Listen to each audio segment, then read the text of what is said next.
اب نئے مضمون کا آغاز ہوتا ہے جس کا عنوان ہے تمامی قصہ فقیر و نشان جائی گنج، یعنی اس فقیر کے قصے کی تکمیل اور اس خزانے کا جلد کی جگہ کا پتہ۔ اس پرچے میں یہ لکھا تھا کہ شہر کے باہر ایک خزانہ مدفون سمجھ، وہ فلاں قبہ جس میں مزار ہے، جس کی پشت شہر کی طرف اور اگلا حصہ جنگل میں ہے، تو اس کی طرف پشت کر اور منہ قبلے کی جانب کر، پھر کمان سے تیر چلا۔ اے محبوب، تو جب کمال سے تیر پھینکے، جس جگہ تیر گرے اس کو کھود۔ وہ نوجوان ایک سخت کمان لایا اور میدان کے صحن میں تیر پھینکا، اور وہ خوشی خوشی بیلچہ اور پھاوڑا لایا، جس جگہ تیر گرا اس کو کھودا۔ وہ بھی کند ہو گیا اور بیلچہ اور پھاوڑا بھی، اس مخفی خزانے کا کوئی نشان نہ دیکھا۔ وہ روزانہ اسی طرح تیر پھینکتا لیکن خزانے کی جگہ نہ پہچانتا، چونکہ اس نے مسلسل یہ پیشہ بنا لیا۔ شہر اور عوام میں چہم گوئیاں ہونے لگیں۔ یہاں مترجم نے حاشیے میں لکھا ہے کہ وہ پرچہ جو اس کو ردی فروش کی دکان سے ملا تھا، اس میں لکھا تھا کہ شہر سے باہر ایک خزانہ مدفون ہے۔ مطلب تو یہ تھا کہ تیر کمان میں رکھ کر بغیر چلہ کھینچے چھوڑنا۔ وہ سخت قسم کی کمان لایا اور زور سے چلہ کھینچ کر تیر چلایا، اسی لیے اس کو پریشانی ہوئی۔ کھوتے کھوتے وہ بھی تھک گیا اور بیلچہ اور تیر بھی کند ہو گیا۔ وہ روزمرہ زور سے تیر چلاتا اور تیر گرنے کی جگہ کو کھودتا، لیکن خزانے کا کوئی نشان نہ ملتا۔ جب لوگوں نے دیکھا کہ یہ شخص روزی یہ کام کر رہا ہے تو ان میں چہم گوئیاں شروع ہو گئیں۔ اس کا کوئی کام کھیل تو نہیں ہے، بلکہ اس کے کام میں کوئی خاص راز ہے۔ اور یہاں حاشیہ ختم ہوتا ہے۔ اب نئے مضمون کا آغاز ہوتا ہے جس کا عنوان ہے فاش شدن خبر گنج او رسیدن بگوش پادشاہ، یعنی اس خزانے کی خبر کا پھیلنا اور بادشاہ کے کان میں پہنچنا۔ ہر شخص سے ایک بات کہنے لگا کہ اس طرح کا کھیل کسی کی طبیعت میں نہیں ہوتا ہے۔ جو شخص ایک بیہودہ بات میں ہر جانب اس کا ایک حاسد پیدا ہو گیا، پھر انہوں نے اس کی بادشاہ کو خبر دی۔ ان لوگوں نے جو گھات میں تھے انہوں نے وہ بات مخفی طور پر کہہ دی کہ فلاں کو گنج نامہ ملا ہے۔ جب اس نے سنا کہ یہ بات بادشاہ تک پہنچ گئی، سوائے تسلیم اور رضا کے چارہ نہ دیکھا۔ اس سے پہلے کہ اس بادشاہ کی جانب سے کوئی سختی دیکھے، پرچہ لایا اور بادشاہ کے سامنے رکھ دیا۔ عرض کیا کہ جب سے میں نے یہ پرچہ پایا ہے، خزانہ تو نہیں البتہ بے حد تکلیف دیکھی ہے۔ خزانے کی ایک دمڑی ظاہر نہیں ہوئی، لیکن میں نے سانپ کی طرح بہت بل کھائے۔ 1 ماہ کی مدت میں اسی طرح ناکام ہوں کہ اس کا نقصان و نفع مجھ پر حرام ہے۔ ہو سکتا ہے کہ آپ کا نصیبہ اس معدن سے یہ پردہ ہٹا دے۔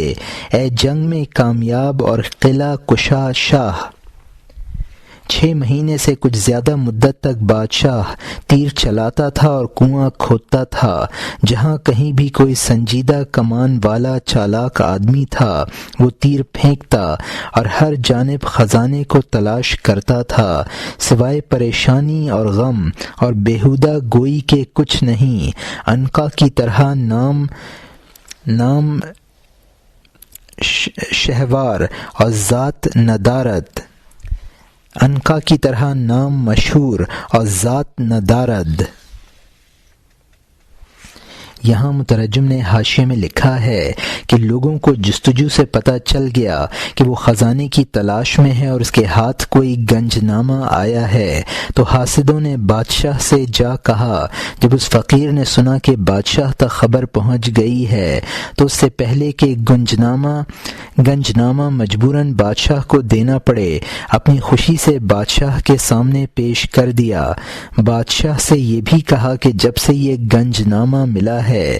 روز کھدائی کرتا ہوں لیکن سوائے تکلیف کے اب تک کچھ حاصل نہیں ہوا ہے۔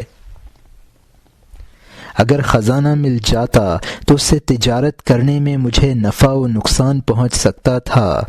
اے شاہ، آپ جو کہ فاتح جنگ اور قلعوں کو فتح کرنے والے ہیں، 6 ماہ تک بادشاہ تیر اندازی کرتا رہا اور جگہ اتنی گہری کھدواتا رہا کہ کنواں بن جاتا تھا۔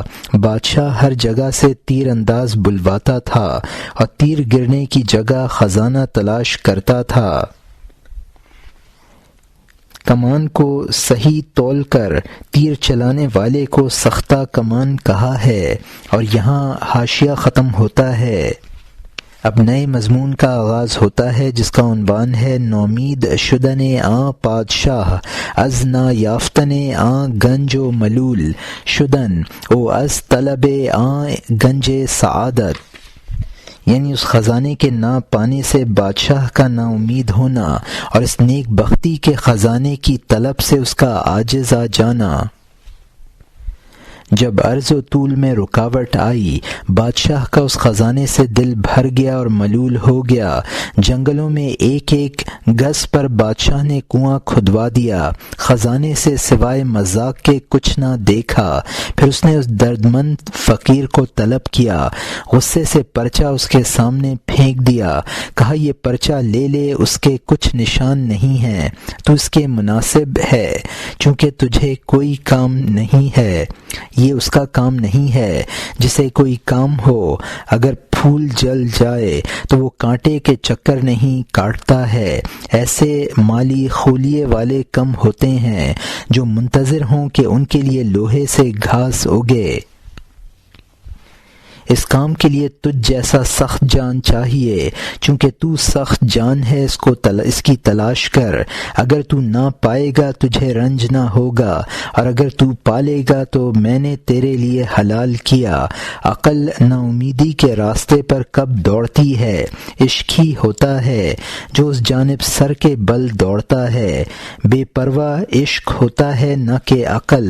عقل وہ تلاش کرتی ہے جسے نفع اٹھائے۔ غارت گر اور بدن گھلانے والا ہے اور بے شرم ہے، مصیبت میں چکی کے نچلے پارٹ کی طرح ہے، ایسا ڈھیٹ کے پشت نہیں پھیرتا، اس نے اپنے اندر مقصد براری کو فنا کر دیا ہے۔ یہاں مترجم نے حاشیے میں لکھا ہے، جب خزانے کے ملنے میں لمبی چوڑی تاخیر ہوئی تو بادشاہ رنجیدہ ہو گیا، چونکہ تجھے اور کوئی کام نہیں ہے لہٰذا یہ بیکار کام کرتا رہ۔ بادشاہ نے اس نوجوان سے کہا، یعنی اصل مقصد حاصل نہ ہو تو بیکار کام میں نہیں لگتا ہے۔ خزانے کا کھودنا تو ایسی دیوانگی ہے کہ کوئی لوہے میں سے گھاس اگانا چاہے۔ تجھے رنج نہ ہوگا اس لیے کہ تجھے اور کام نہ تھا۔ بادشاہ کی جستجو عقلی تھی، وہ مایوس ہو گیا، لیکن اس فقیر کی جستجو عشق کی بنیاد پر تھی، وہ مایوس نہ ہوا۔ عشق بے پرواہ ہے اور عقل فائدے کی طرف دوڑتی ہے۔ عشق اپنی ہر چیز لٹا دیتا ہے اور ننگ و ناموس کی پرواہ نہیں کرتا ہے، چکی کے نچلے پارٹ کی طرح مصائب جھیلتا ہے، ڈٹ جاتا ہے، کبھی روگدانی نہیں کرتا ہے، وہ مقصود جوئی کو فنا کر چکا ہے۔ اور یہاں حاشیہ ختم ہوتا ہے۔ پاک بازی اختیار کرتا ہے، مزدوری کی جستجو نہیں کرتا ہے، جیسا کہ وہ اللہ تعالیٰ سے پاک حاصل کرتا ہے۔ اللہ تعالیٰ اس کو کسی غرض کے بغیر وجود عطا کرتا ہے، پھر کسی سبب کے بغیر جوان اس کو واپس کر دیتا ہے، کیونکہ جوان مردی بغیر غرض کے دینا ہے۔ پاک بازی ہر ملت سے خارج ہے، کیونکہ ملت ثواب ڈھونڈتی ہے یا نجات۔ پاک باز لوگ ذات خاص یعنی اللہ تعالیٰ کے قربان ہیں، نہ وہ خدا کو آزماتے ہیں، نہ وہ نفع اور نقصان کا دروازہ کھٹکھٹاتے ہیں۔ یہاں مترجم نے حاشیے میں لکھا ہے کہ پاک باز ہے اس کا کام غرض سے خالی ہیں، جس طرح یعنی پاک باز ہے اس کا کام غرض سے خالی ہے، جس طرح اللہ تعالیٰ کے کام بغیر غرض کے ہیں۔ اللہ تعالیٰ نے اس کو وجود بغیر کسی غرض کے عطا کیا، وہ بھی اپنا وجود اللہ کی جناب میں بغیر غرض کے پیش کر دیتا ہے۔ اصل جمع مردی یہی ہے کہ بغیر کسی غرض کے داد و دہش ہو۔ اس طرح کی جوان مردی ملت کے ظاہر پرستوں میں نہیں ہوتی ہے۔ ظاہر پرست مذہبی انسان عبادت یا ثواب حاصل کرنے کے لیے کرتا ہے یا دوزخ سے خلاصی کے لیے کرتا ہے۔ بے غرض لوگ صرف ذات خداوندی پر قربان ہیں۔ جب بادشاہ نے اس کو پرچہ واپس کر دیا تو اب وہ ہر طرح مطمئن ہو گیا اور پھر اپنی دھن میں لگ گیا۔ اس پرچے کی وجہ سے کھدائی کی مصیبتیں اٹھانی پڑی تھیں۔ اور یہاں حاشیہ ختم ہوتا ہے۔ اب نئے مضمون کا آغاز ہوتا ہے جس کا عنوان ہے نومید شدن او باز دادن پادشاہ آن گنج نامہ را با آن فقیر کے بگیر کے ما از سرے این گنج در گزشتیم، یعنی بادشاہ کا نا امید ہو جانا اور گنج نامہ کو اس فقیر کو واپس کر دینا کے لے کیونکہ ہم اس خزانے کے خیال سے باز آئے۔ اب پرفتنہ خزانے کا پرچہ شاہ نے اس مصیبت زدہ کے سپرد کر دیا۔ دشمنوں اور نیش زنی سے مطمئن ہو گیا۔ وہ چلا گیا اور اپنے شوق میں پیچاں و غلطاں ہو گیا۔ اس نے درد اندیش عشق کو دوست بنا لیا۔ کتا اپنا زخم خود چاٹتا ہے۔ پیچ و تاب میں عشق کا کوئی دوست نہیں ہے۔ اس کا محرم گاؤں میں کوئی رہنے والا نہیں ہے۔ عاشق سے زیادہ دیوانہ کوئی نہیں ہے۔ عقل اس کے جنوں سے اندھی اور بہری ہے کیونکہ یہ عام دیوانگی نہیں ہے۔ طب کو ان احکام کی راہبری حاصل نہیں ہے۔ یہاں مترجم نے حاشیے میں لکھا ہے کہ جس طرح کتا خود اپنے زخم کا علاج کرتا ہے، اسی طرح عاشق اپنے عشق میں کسی دوسرے کا سہارا نہیں ڈھونڈتا ہے۔ عشق کا کوئی ساتھی نہیں ہے، نہ اس کا کوئی محرم راز ہوتا ہے۔ کوئی عقل کی بات نہیں سوچتا، اسی لیے عقل کو اس کے کاموں کی کوئی خبر نہیں ہے۔ طب میں عام جنونوں کا علاج ہے، عشق کی دیوانگی میں طب کوئی رہنمائی نہیں کرتی ہے۔ اور یہاں حاشیہ ختم ہوتا ہے۔ اگر کسی طبیب کو اس قسم کا جنون ہو جائے، وہ خون سے طب کا دفتر دھو ڈالے۔ تمام عقلوں کی طب اس سے حیران ہے، تمام معشوقوں کا چہرہ اس کا پردہ ہے۔ اے عاشق اپنا رخ اپنی طرف کر، اے دیوانے تیرے سوا تیرا کوئی اپنا نہیں ہے۔ قبل از دل ساخت آمد در دعا لیس للانسان الا ما سعی۔ اس نے دل سے قبلہ بنایا، دعا میں لگ گیا۔ انسان کے لیے نہیں ہے مگر وہ جو کوشش کرے۔ اس سے پہلے کہ اس نے جواب نہ سنا تھا، سالوں دعا سے لپٹا رہا تھا، بغیر قبولیت کے دعاؤں پر مستعد تھا، کرم سے مخفی لبیک سنتا تھا، جبکہ وہ بیمار بغیر دف کے رقص کرتا تھا، بزرگ خلاق کی سخاوت کے بھروسے پر۔ اس کی جانب نہ کوئی ہاتف تھا اور نہ قاصد، اس کی امید کا کان لبیک سے پر تھا، امید اس کو بغیر زبان کے کہتی تھی آجا، وہ بلانا اس کے دل سے ملال کو صاف کر دیتا تھا۔ جس کبوتر کو اٹاری پر بیٹھنا سکھا دیا ہے تو اس کو نہ بلا، اس کو بھگا کیونکہ اس کے پر سلے ہوئے ہیں۔ اے ضیاء الحق حسام الدین اس کو بھگا کیونکہ تیری ملاقات سے اس کی جان اگی ہے۔ اگر تو بے وجہ اس کے مرغ جان کو بھگائے گا وہ تیری اٹاری کا چکر لگائے گا۔ یہاں مترجم نے حاشیے میں لکھا ہے، یہ تو وہ بیماری ہے کہ اگر طبیب کو بھی لگ جائے تو وہ خون کے آنسوؤں سے طب کی کتابوں کو دھو ڈالے۔ تمام عقلی طبیں عشق کے معاملے میں حیران ہیں۔ تمام معشوقوں کا چہرہ اس عشق کا برقع ہے جس میں جمال عشق پوشیدہ ہے، اور صورت پرست ان صورتوں کو مقصود سمجھ بیٹھے ہیں اور ان کو اپنا رفیق بنانا چاہتے ہیں، حالانکہ عشق کا کوئی رفیق نہیں ہے۔ جبکہ عشق کا کوئی رفیق نہیں ہے تو کسی دوسرے کی جانب رفاقت کی نظر سے نہ دیکھ، تو خود ہی اپنا رفیق ہے۔ اس فقیر نے دل کی طرف توجہ کر کے دعا شروع کر دی۔ دعا اس لیے شروع کی کیونکہ وہ جانتا تھا کہ انسان کی کوشش ہی اس کے کام آتی ہے۔ گنج نامہ نہ ملا تھا جب بھی وہ دعا کرتا تھا، اب تو اس کو بشارت بھی مل گئی تھی۔ دعا کی قبولیت کی بشارت بھی نہ ملی تھی، لیکن دل سے دعا کرتا تھا اور لبیک کی مخفی آواز سنتا تھا، یعنی سمجھتا تھا کہ دعا کی توفیق خدا کی قبولیت ہے۔ جب بغیر دف یعنی بشارت کے اس کا رقص یعنی دعا کی مصروفیت تھی تو اب کیوں نہ ہوتی؟ اس کو غیبی آواز نے پرچے کی بشارت نہ دی تھی، لیکن وہ قبولیت سے پر امید تھا۔ جب اس کی امید اللہ تعالیٰ کی جانب اس کو دعوت دیتی تھی تو اس کی سب تھکن اتر جاتی تھی۔ ایسی روح جیسی اس فقیر کے پاس تھی، پالتو کبوتر ہے، اس کو بلانے کی ضرورت نہیں ہوتی۔ اے ضیاء الحق، جن شخصوں کی روح اس فقیر کی روح کی طرح ہے، اگر تم ان کو اپنی جناب سے ہٹاؤ گے تب بھی وہ تمہاری صحبت ترک نہ کریں گے، یعنی بلا وجہ بھی بھگاؤ گے تو وہ کبیدہ خاطر نہ ہوگا۔ اور یہاں حاشیہ ختم ہوتا ہے۔ اس نے دانہ اور غذا سب تیری اٹاری پر ہے، بلندی پر پرواز کرتا ہوا تیرے جال کا عاشق ہے۔ اگر روح کسی وقت چوروں کی طرح منکر بنتی ہے، اے فیوز کی کشادگی تیرے شکر کی۔ مقرر کینہ والا عشق کا کوتوال اس کے سینے پر آگ کا تشت رکھ دیتا ہے۔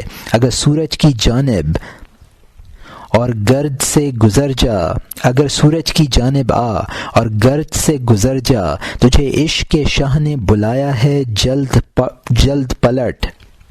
میں اس اٹاری اور کبوتر خانے کے گرد کبوتر کی طرح مستی میں اڑتا ہوں۔ میں عشق کا جبرائیل ہوں اور تو میرا سدرہ ہے۔ میں بیمار ہوں اور میرا عیسیٰ ابن مریم تو ہے۔ موتی برسانے والے اس سمندر کے جوش میں لا، آج اس بیمار کی اچھی طرح مزاج پرسی کر لے۔ جب تو اس کا ہو گیا سمندر تیری ملکیت ہے، اگرچہ اس وقت تیرے بحران کی باری ہے۔ یہ وہ نالہ ہے جس کو اس نے ظاہر کیا ہے، جو چھپا ہوا ہے خدا کی پناہ۔ ہم نے اس کی طرف دو بولنے والے منہ رکھتے ہیں، ایک منہ اس کے ہونٹوں میں پوشیدہ ہے، ایک منہ تمہاری جانب نالہ کر رہا ہے۔ اس نے فضا میں شور برپا کر دیا ہے، لیکن ہر وہ شخص جانتا ہے جس میں نظر ہے کہ اس جانب کی فریاد بھی اس جانب کی ہے۔ یہاں مترجم نے حاشیے میں لکھا ہے کہ چونکہ ان روحوں کو آپ کی صحبت سے غذا ملتی ہے، لہٰذا وہ اسی کی شیدائی ہیں۔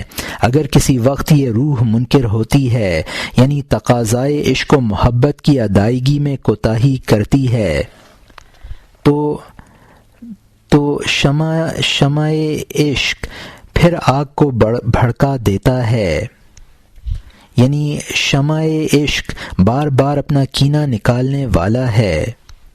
عشق کا کوتوال کہتا ہے کہ چاند یعنی محبوب کی طرف رجوع کر، شہنائے عشق سے خود عشق مراد لیا جائے گا اور شاہ عشق سے مراد محبوب ہے۔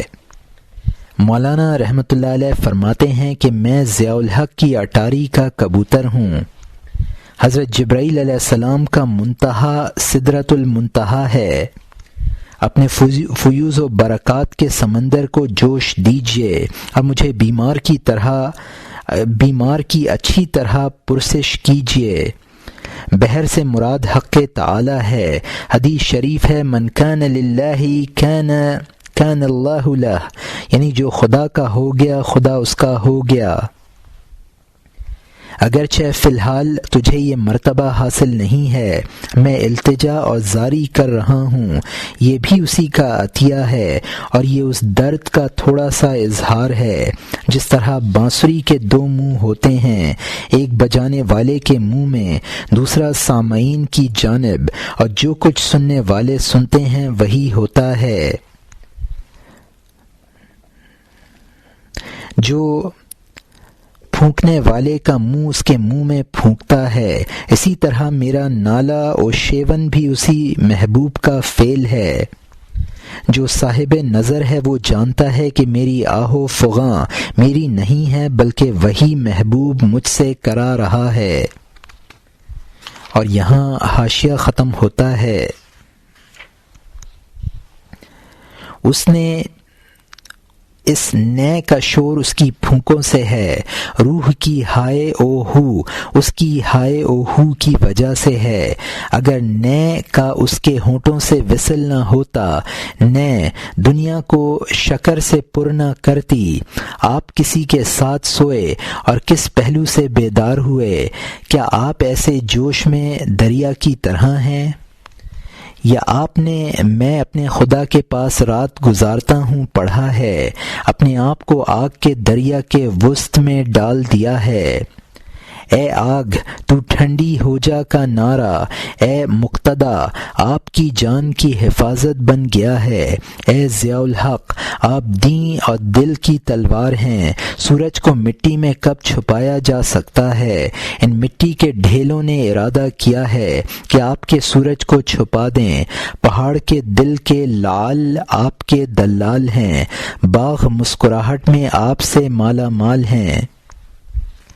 آپ کی جوان مردی کا رازدار رستم کہاں ہے کہ سینکڑوں انباروں میں سے ایک جو بھر بیان کر دیتا؟ میں جب چاہتا ہوں کہ آپ کے راز کی ایک آہ کروں، حضرت علی رضی اللہ عنہ کی طرح سر کنویں میں کرتا ہوں۔ چونکہ بھائیوں کا دل کینہ ور ہے، میرے یوسف کے لیے کنویں کی گہرائی زیادہ بہتر ہے۔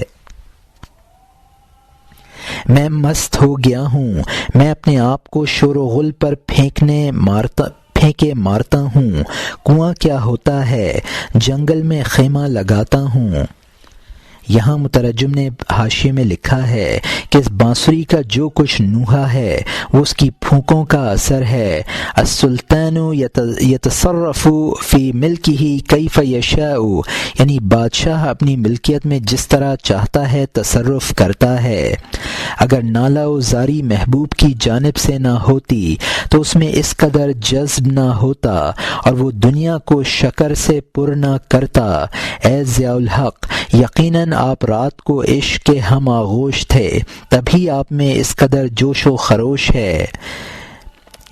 یا البیت، حضور صلی اللہ علیہ وسلم کا ارشاد ہے، ابیء عند ربی فیطعمنی ولیسقینی، میں اپنے رب کے پاس رات گزارتا ہوں تو مجھے کھلا پلا دیتا ہے، یعنی آپ کو رات میں وصال حق میسر آیا ہے، باوجود اس کے کہ آپ نے خود کو دریائے آتش میں ڈال دیا، پھر بھی آپ زندہ ہیں۔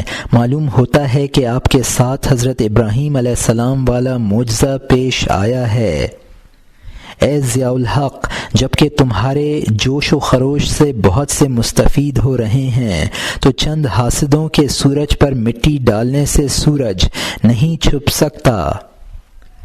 آپ میں جو کمالات ہیں اگر کوئی ان کو سننے کی صلاحیت رکھتا ہو تو میں اس خرمن میں سے ایک جو کے بقدر بیان کر سکتا ہوں۔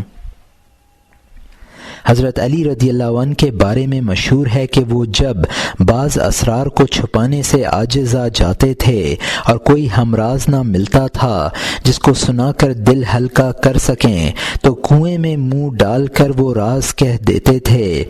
جب باہر دشمن ہی دشمن ہوں تو پھر کنواں ہی بہتر ہے، اس میں جان تو بچی رہے گی، لیکن اب میری یہ کیفیت ہے کہ مستی کی زیادتی کی وجہ سے رازوں کے چھپانے پر قدرت نہیں ہے، لہٰذا میں علل اعلان راز کہہ دوں گا۔ اور یہاں حاشیہ ختم ہوتا ہے۔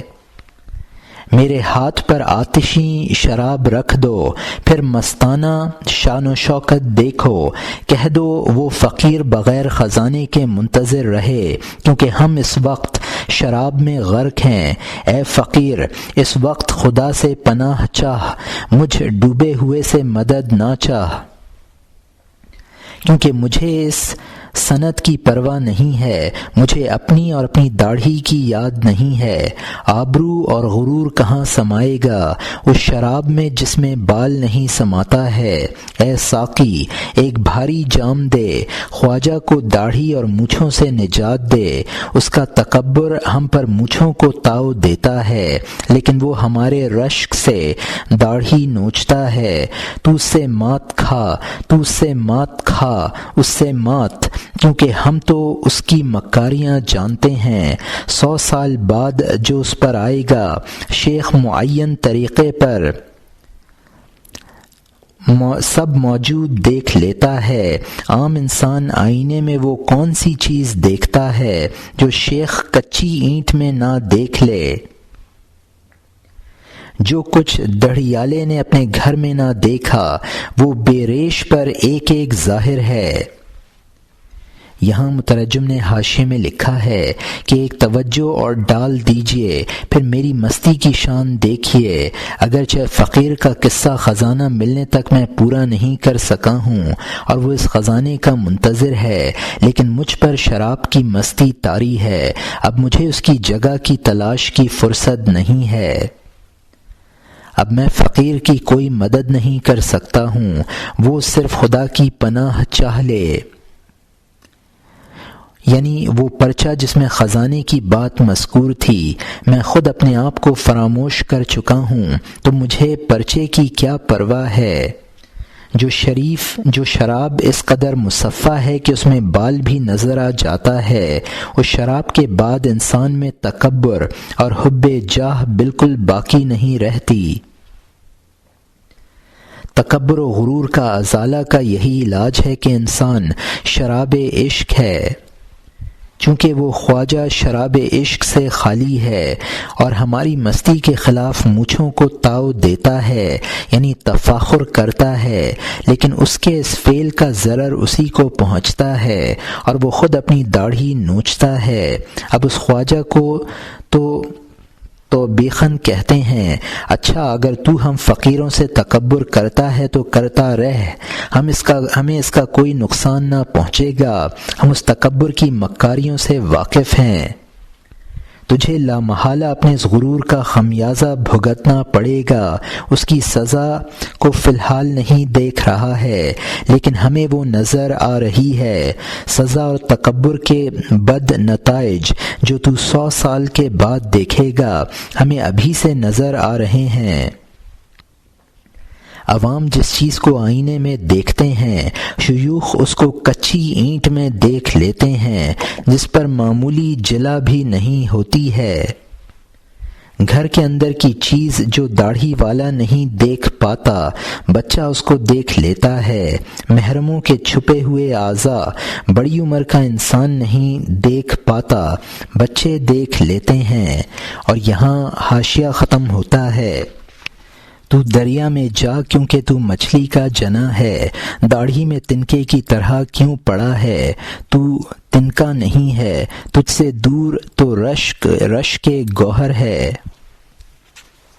تو موج اور سمندر زیادہ مناسب ہے، وہ وحدانی سمندر ہے، وہ فرد اور زوج نہیں ہے، اس کا گوہر اور مچھلی موج کے سوا نہیں ہے۔ اے مخاطب، محال در محال اس کا شریک کرنا اس دریا اور اس کی پاک موج سے بعید ہے۔ دریا میں شرک اور ایچ پیچ نہیں ہے، لیکن بھینگے سے کیا کہوں؟ کچھ نہیں۔